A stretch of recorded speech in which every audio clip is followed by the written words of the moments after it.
네, 뭐 이렇게 저렇게 질문들을 주셨는데 그러니까 그걸 다 지금 소화할 수는 없을 것 같고요.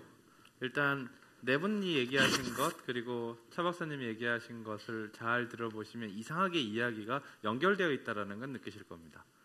서로 다른 분야에서 각자 이야기를 하고 있는데 묘하게 같이 겹치는 부분들이 있죠.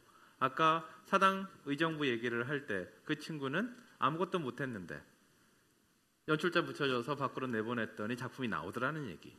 지금 디자이너 출신인데 현장에 가서 그림이라는 형식으로 기사를 표현하는 방식, 그리고 자기 걸 사랑해서 음악 사람이 음악인이 되었던 것들, 이런 것들이 묘하게 겹쳐지죠. 근데 이게 우리가 통상적으로 얘기했던 거랑 좀 다릅니다. 그래서 이 질문을 한 번씩 더 듣고 확인받고 넘어갔으면 좋겠는데요.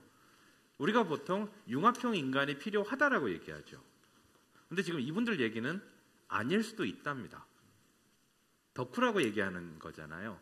우리가 보통 T자를 그리면서 깊게도 봐야 되고 넓게도 봐야 된다고 얘기하고 그래서 융합형 인간이 필요하다라고 얘기를 하는데, 근데 이분들은 덕후를 얘기합니다.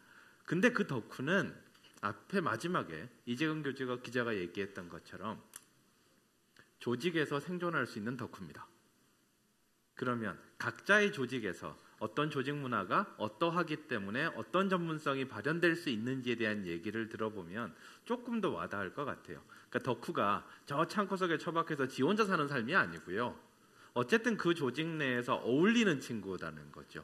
그 얘기를 각자 분야의 예를 들어서 조금 해주시면 덕후인데 앞에 한정사가 붙어있는 덕후를 조금 이해해 주실 수 있지 않을까 싶고요. 그 얘기를 저 네 분한테 듣기로 하고, 그리고 우리 차 박사님은 아까도 그렇게 울분에 써서 얘기를 하셨지만 그런 덕후를 학교 내 교육에서 수용하려면 여러 가지가 바뀌어야 되는 거잖아요. 지금 있는 체제 내에서는 덕후를 해서 덕질을 해서 성적을 받거나 등등 할 수가 없어요. 그러면 그걸 하기 위해서 우리가 좀 고민해야 봐야 될 지점이 어딘지를 잠깐 얘기해 주셨으면 좋을 것 같아요. 이 질문에 대한 이 대답을 약간 고민하시고요. 그 사이에 질문하신 사이간지를 잠깐 물어보면, 일단 와이낫 미디어 대표님한테는 1억 미만이 든 두 웹드라마의 수익은 얼마가 되나요? 라고 질문이 오셨고요.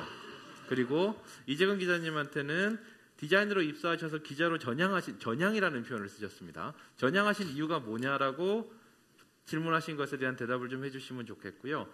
한정수 대표님한테는 키위 미디어 그룹에서 담당하시는 프로듀서의 일이라는 게 도대체 어떤 거죠? 라는 질문이 오셨습니다. 그 질문, 그리고 아까 카카오 백영선 PD님은 낫이라는 단어를 설명을 좀 해주시고요. 저는 질문이 안 들어온 거죠? 네. 아니요, 여기 그대로 완벽했나요? 아니요, 이러면 이제 차별이 생길까봐. 카카오 스토리 펀딩 백영선 PD님 입고 계신 후드티 뒤에 낫이라는 단어는 의미를 담고 있는 건가요? 물음표라는 질문이 왔습니다. 아, 정말요? 네. 네. 그러니까 언제 등기를 보셨어요? 아까 그 질문에 대한 대답, 그리고 지금 각각 받으신 질문에 대답을 해주시면서 오늘 이 모임은 끝내기로 하죠. 먼저 이재근 기자는 떨어서 나중에 받기로 하고요. 네. 그러면 이민석 대표부터. 예, 이렇게 순서대로 봤죠. 질문, 그 중간 질문이 수익 얘기. 네네. 얼마 버셨습니까? 죄송한데 그 질문 하신 분이 어떤가요? 좀 어떤 조직이 어떤 수장이신가요? 아니면 20대이신가요? 어떤 분이 손을 한번. 혹시 질문하신 분. 자, 와이낫 미디어 대표님 1억 미만이 든 두 웹드라마의 선물을 수익은 얼마나 되나요? 좀 궁금했어요. 그러니까 수익을 제가 아까 만약 20대면은 비즈니스 모델 생각하지 말라 그랬는데. 그래서 이렇게 얘기해 볼게요. 전지적 짝사랑 시점은 방송사에 돈 주고 사갔어요. 1,000만 원 주고 샀는데, 그리고 IPTV란 걸 유통이 됐어요. 그것도 이제 돈 주고 사갔어요. 그리고 광고가 붙었는데 광고가 지금까지 12개 붙었어요. 그리고 최근에 TNGT가 붙었어요. 그러면 수익이 어느 정도인지는 밝힐 수가 없는데 3배는 넘어요. 10배를 넘는지는 안 밝힐게요. 네, 그리고 전지적 짝사랑이 좀 그렇고요. 사당보다 의정보다 가까운 돈을 벌었죠. 네, 그것도 돈을 벌었어요. 왜냐하면 우리가 돈을 버는 이유는 간단해요. 왜냐하면 돈을 적게 써서. 네. 왜냐하면 실제로 저 정도 사이즈로 하려면 제작비 많이 들어가요. 네, 근데 적게 써서 버는 거지 실제로 돈 못 벌어요. 네. 그래서 근근히 합니다. 근근히. 근근히 하고요. 회사는 계속 성장을 하죠. 왜냐하면 콘텐츠 계속 쌓이니까요. 그러고 이제 어느 순간 뽕 하겠죠. 예. 아직까지는 그냥 똔똔 맞추면서 열심히 하고 있어요. 예. 그렇습니다. 자, 그 모두 드렸던 공통 질문. 회사 내에서 생각하는 덕후, 예. 조직에 순응하는 덕후나 적응하는 덕후. 제가 창업할 때 저 혼자 하는 게 아니라 제 이제 아주 오른팔 왼팔 같은 저희 아주 동료 그 후배들이 있어요. 2명의 이사가 있는데 아주 친한 후배들인데 둘 다 카이스트 출신이에요. 저보다 가방끈도 길어서 저를 많이 무시해요. 둘 다 박사 과정인데 예, 좀 무시를 좀 당하는데 그래도 이제 저를 많이 믿어요. 굉장히 믿어요. 왜냐하면 저 좀 믿을 만한 사람이 약속을 지키는 사람이라고 얘기를 하는데 둘 다 제가 이렇게 시작해서 처음에 자 A는 너는 사업을 맡아라. 자 B 너는 콘텐츠를 맡아라. 대표님은요? 할 일이 없잖아요. 그래서 제가 뭘 하려고 했냐면은 최근에 어떤 행사에서는 페이스북 쓴다는데 페이스북 많이 쓰고요. 저 교육을 맡겠다. 되게 벙 쪘어요 둘 다. 일을 안 하겠다는 뜻인가? 근데 최근에 그 두 사람이 저한테 와서 얘기했어요. 대표님 말한 게 얼마나 중요한 일인지 알 것 같다고. 저는 교육을 맡아요. 인성 담당. 20대는 죄송합니다. 20대들 앞에서 삐뚤어질 가능성이 높아요. 성공하면 성공한 대로 실패하면 실패한 대로 저도 그랬으니까요. 안 삐뚤어지게 바로 잡아주고 그리고 성공해도 문제인데요. 실패하면요 걷잡을 수 없어요. 네. 성공해도 걷잡을 수 없고 제가 저희 PD 중에 한 명이 굉장히 그 예쁜 외모를 보유하고 있는 PD인데 남자친구랑 알콩달콩. 그래서 이제 우리 이사 중에 한 명은 그 남자친구랑 헤어지면 퇴사할 것 같다. 관리를 잘해야 될 것 같다 그랬는데 안 그래요. 걔가 이제 사당의정부 2를 만들었는데 엄청 성공했거든요. 남자친구 따위 생각하지 않아요. 일에만. 어제도 밤새더라고요. 너 왜 밤새니? 그러니까 뭐 보려고요. 그러더라고요. 집에 좀 들어가. 저는 강요는 안 해요. 근데 그만큼 에너지를 받고 하는 거죠. 그리고 우리는 자율적으로 하는데요. 저는 그렇게 생각해요. 최소한의 간섭이요. 말을 무겁게 만들어요. 얘가 거의 간섭을 하지 않기 때문에 문제가 생겼을 때 제가 한 말은요. 무조건 따라해요. 문제가 생겼을 때. 여러 번 말하지 않기 때문에. 그렇게 우리 회사를 운영해 가고 있고요. 그래서 거의 대부분을 자율적으로 하고요. 실제로 어떤 일이 있냐면 저희 직원들 있잖아요. 지금 한 30명 정도 되고 전부 정규직입니다. 나라에서 표창을 줘야 되는데. 근데 돈 엄청 많이 나가요. 제작비보다 그게 많이 나가요. 근데 연봉도 꽤 있어요. 근데 그 친구들이 그 직원을 어떻게 뽑냐면요. 제가 안 뽑아요. 저는 이제 나중에 최종 면담만 해요. 입사하는 날 면담하고 직원 실무자들이 뽑아요. 완전히 정권이 넘어갔어요. 예. 그렇게도 운영이 됩니다. 언제까지 될지 모르겠지만 이 정도 하겠습니다. 네, 그러니까 인성이 있는 20대를 만든다는 의미 정도로 이해해 주시면 될 것 같고요. 한 이사님? 제가 질문이 2개 받은 거죠? 네네. 하나 그 객석에서 들어온 질문은 제가 키 미디어 그룹에서 예, 프로듀서 일을 어떤 일을 하시는지. 회사에서는 저는 프로듀서 역할은 아니고요. 그 음악 쪽에서는 프로듀서가 음악을 직접 만드시는 프로듀서님들을 프로듀서라고 하는데 그 음악 프로듀서님들은 보통 음악을 작곡하시는 분들이 그 프로듀서 역할을 하시거나 아니면 저희 대표 프로듀서로 계신 김영석 PD님께서 프로듀서 역할을 하십니다. 저는 제가 하는 일의 명칭은 그 컨텐츠 사업 총괄이사고요. 제가 크게 지금 3가지를 하는 거는 하나는 저희 회사에 맞는 그 업무 프로세스를 가능한 한 좀 만들려고 많이 노력을 하고 있어요. 그래서 기획사나 혹은 엔터 회사가 실은 아날로그적으로 일을 해야 할 수밖에 없는 일들이 워낙 많아서 그래서 뭐 슬랙이라는 같이 일하는 뭐 그런 프로그램이라든지 아니면 웹하드나 뭐 그런 클라우드 드라이브를 통해 가지고 자료들을 다 공유하고 같이 공유를 한다거나 실시간 소통할 수 있는 그런 문화를 만든다거나 그거에 많이 중점을 두고요. 2번째는 그 프로젝트 단위로 버지팅을 하는 게 이런 작은 이런 소형 단위의 엔터테인먼트 프로젝트는 쉽지가 않은데 처음부터 가능한 한 뭐 버지팅이나 프로젝트 매니지먼트에 많이 신경을 많이 씁니다. 오히려 그런 음악적인 방향이나 뭐 이런 것들은 실은 작곡가님들이나 혹은 저희 대표 프로듀서님께서 많이 잡아가시는 편이고요. 그리고 덕후라는 그 인력이 실제로 저희 회사에서 어떤 역할을 하느냐, 얼마나 중요한 거냐에 대한 질문은요. 그 음악 산업만 굳이 이제 놓고 보면 지금 그 한 5년 전의 음악 사업과 현재 사업을 비교했을 때 지금 현재 뭐 굳이 좀 더 좁혀서 아이돌 쪽만 얘기를 말씀을 드리면 네 가지 기능이 너무너무 점점 중요해지고 단 5년 전보다 많이 바뀌었어요. 그래서 첫 번째가 그 음악 작곡가들을 이렇게 좀 수급하고 컨택해서 요새 트렌드나 해외에서도 먹힐 만한 그 곡을 만드는 작곡가들을 컨택하고 미리 찾아내고 발굴해서 끌어오는 일 하는 역할이 예전보다 너무너무 중요하고요. 예전에는 보통 아는 작곡가들의 풀을 국내에서 갖고 있다가 만나서 뭐 친하게 지내다가 좋은 곡을 받아오는 역할을 했다면 지금은 뭐 온라인상에 뭐 사운드 클라우드라는 사이트도 있고 음악을 온라인상에다 오픈돼서 자기를 PR하는 것들이 워낙 많아지고 국내외적으로도 많아져서요. 요새 아이돌 곡들 보시면은 작곡가들이 정말 수많은 외국 작곡가들이 아주 작은 아이돌 그룹이라도 곡을 온라인을 통해 만나거나 에이전시를 통해서 만나는데요.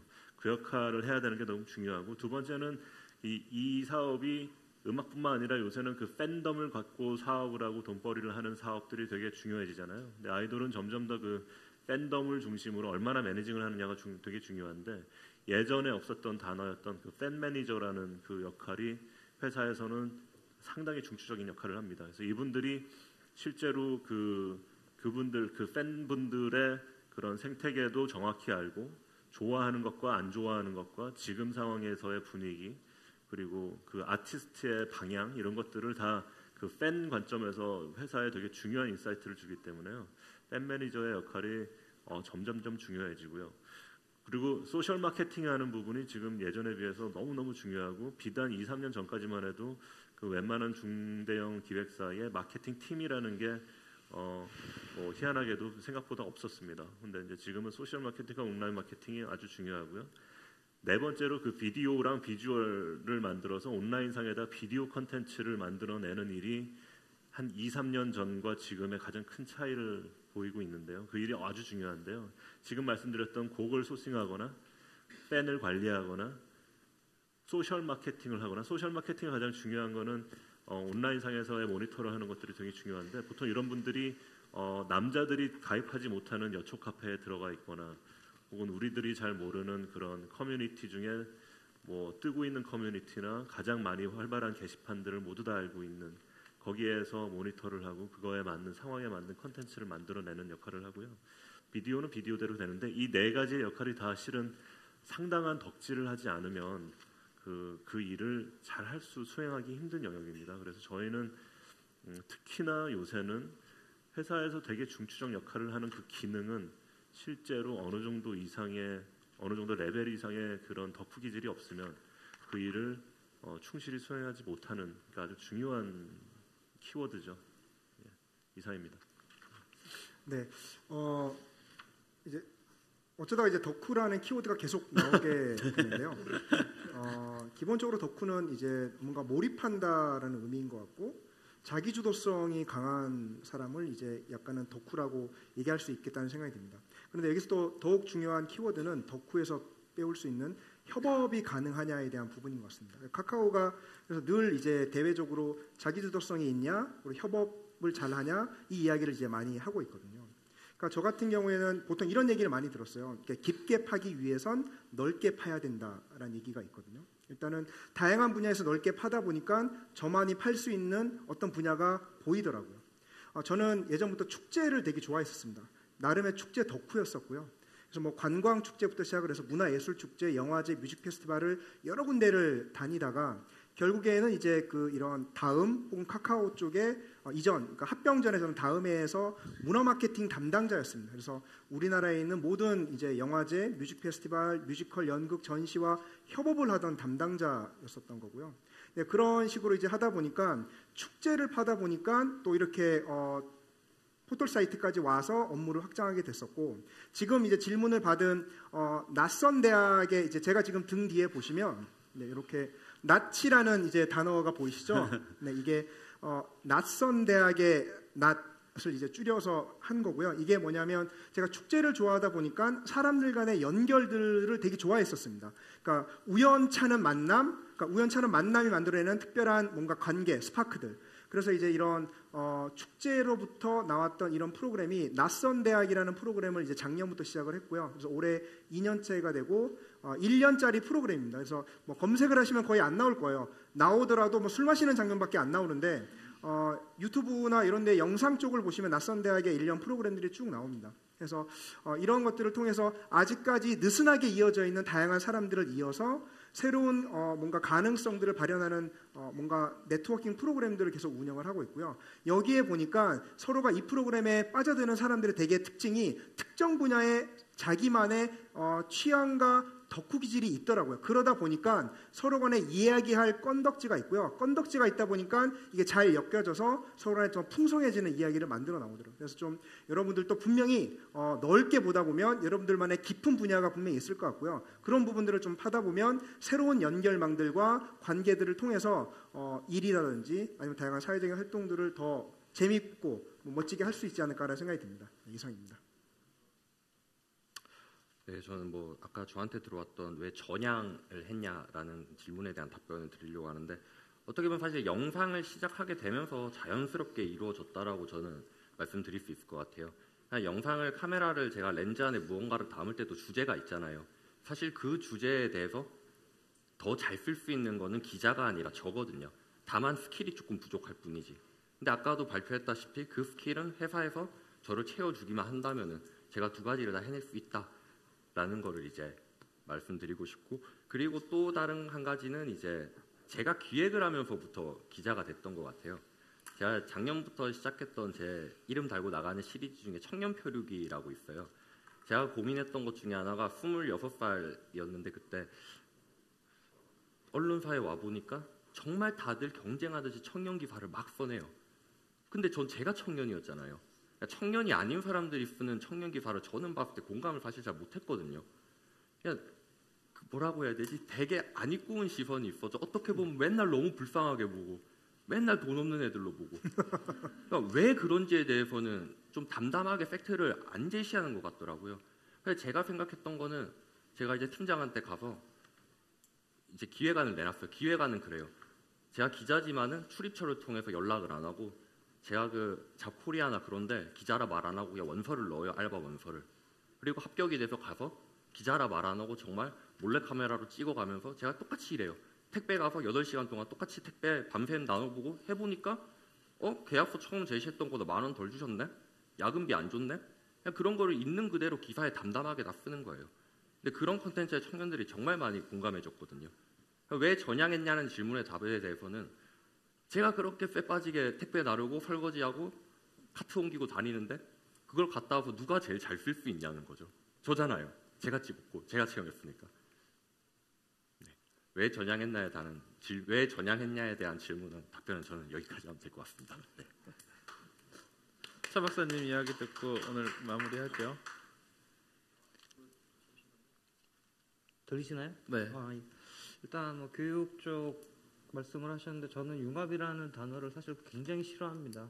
융합이라는 게 굉장히 물리적이거든 인위적인 측면이 있거든요. 그러니까 융합이라는 단어 퓨전 자체는 좋지만 실제 우리 사회에서 융합이라는 그런 키워드를 가지고 뭔가 작업을 할 때 뭔가 액션을 취할 때 보면 굉장히 인위적이거든요. 사람을 합치니까 뭐 융합 프로젝트를 한다 그러면은 뭐 조직이 융합을 해야 된다 그러면 사람부터 합쳐놓고 새로 시작해야 되고 굉장히 이런 좀 물리적이고 좀 타의적인 거 있기 때문에 그런 걸 싫어하고 이제 블러 현상이라고 얘기를 하는데 지금 오늘 오신 분 말씀이나 어떤 캐리어라든가 성장 과정을 보면 그리고 이제 매니저 하시는 그런 업무를 보면은 굉장히 그 어떤 전문성이라든가 다양한 전공이라든가 이런 경계가 좀 자연스럽게 이렇게 합쳐질 수 있는 환경을 만들어주는 역할을 하시는 것 같아요. 그래갖고 우리 이 사진 찍은 블러 이펙트 있잖아요. 그런 것처럼 좀 그런 현상을 일으킬 수 있는 게 더 중요하다고 보고 지금은 우리나라뿐만 아니라 외국에서도 뭐 그 오타쿠 뭐 너드 기 굉장히 난립니다. 왜냐면은 뭔가 한 건 하거든요. 결국 정말 그것도 이제 레벨이 있잖아요. 오타쿠도 레벨이 있는데 지금 말씀하시는 레벨은 최상위 분들이에요. 사실은 나머지 분들이 실패 확률이 더 높죠. 그냥 쟤 왜 저러지라고 남을 분들이 있는데 일단 뭐 융합형하고 이제 긱하고 연결을 하면 가장 중요한 건 저는 전문성이라고 봅니다. 아무리 융합 그다음에 넓게 알아야 될 시대지만 자기 전공은 분명히 있어야 돼요. 이재용 기자님 말씀하셨지만 그 미술이라는 전공이 있었기 때문에 지금 저 업무를 하시는 거거든요. 자기 전공을 가지고 주변을 넓혀 나가면서 뭐 제 생각입니다만 넓혀 나가면서 연관된 그리고 가장 중요한 건 정확한 지식을 가져야 된다는 거죠. 요즘 문제가 뭐냐면 전문가하고 비전문가 경계가 굉장히 또 모호해지고 있습니다. 인터넷으로 며칠만 한 주제에 공부하고 논문 뒤져보면은 뭐 웬만하면 발표도 할 수 있는 건 많아요. 근데 그게 정말 정확한 검증된 자료냐? 뭐 신문 기사, 뭐 기자분 계시지만 죄송한데 신문 기사에도 책에도 틀린 내용들이 좀 굉장히 많습니다. 그래서 학교에서 어떻게 해야 되냐고요? 네, 그 얘기할게요. 그래갖고 그러니까 그 활자가 주는 그런 어떤 묘함, 영상이 주는 그런 것들을 굉장히 좀 사실은 경계를 해야 되고, 그 다음에 이제 학교를 얘기를 했는데 그 실패하는 너드들, 뭐 저도 좀 맥부자 그런 게 있는데 사실은 학교를 얘기를 하기 전에 사회 안전망의 교육도 필요합니다. 왜냐하면 그 뭐 실패하는 너드, 저도 일종의 뭐 어렸을 때 그거였는데. 저를 가르치시던 분이 딱 한마디 하시더라고요. 제가 제기를 접었을 때 초등학교 5학년, 6학년 때였는데 네가 왜 이거를 해서 될 수 없으니 앞으로 딴 길을 어떻게 찾아라. 정확히 가이드를 해주신 분이 계셨어요. 윤학원 교수님이라고 되게 유명한 지휘자분인데 그분 때문에 제가 이제 뭐 이렇게 좀 다른 길을 걷고 있는데 그런 실패에 대해서 그리고 이제 적성을 찾는 교육을 해야 되는데 적성을 찾으려면 굉장히 많은 실패를 할 수 있습니다. 그런 실패를 보듬어 줄 수 있는 게 가정이든 사회든 그 체제를 좀 노력을 해야 되고요. 근데 학교에서 해주는 건 저는 그런 경험을 사회와 같이 던져주는 게 제일 중요하다고 봅니다. 근데 문제는 뭐냐면 아까 제가 잠깐 뭐 저희 PPT 만드는 걸 얘기를 했는데 교육부나 이런 선생님 이제 선생님들이 제일 싫어하는 얘기를 제가 다시 하자면 왜 교대, 사대, 교육대학 나오지 않은 선생님이 못 되는 나라냐 우리나라가 사명감 때문이라 그러세요. 사명감을 그때 동안 배우셨대요. 그럼 다른 사람들은 뭐 사명감이 없어서 선생님이 못 되나 아니면은 뭐 내 사회생활 캐리어가 애들을 가르쳐도 사명감이 나올 수 없는 전공인가 뭐 이런 생각을 하는데 이제는 좀 다양한 분들이 학교 선생님으로 진출할 수 있는 그런 어떤 시스템이 되지 않으면 저는 뭐 교육개혁은 불가능하다고 봅니다. 네. 자, 마무리를 좀 하겠습니다. 저희가 약간 시간이 지났는데요. 저희가 주어진 주제가 새로운 미디어, 새로운 인재였습니다. 그리고 저희가 몇 번 이 행사를 주관하기 위해서 여러 번 만나서 이런저런 이야기를 서로 했었고요. 아마도 결론을 이렇게 낼지도 모르겠습니다. 그게 정답은 아닐 텐데요. 덕후는 덕후입니다. 근데 융합할 수 있는 덕후입니다. 옆에 있는 사람과 이야기할 수 있는 덕후고요. 그런 사람이라면 새로운 미디어 시장에 새로운 인재가 될 수 있지 않을까. 그게 저희가 고민했던 답입니다. 고맙습니다.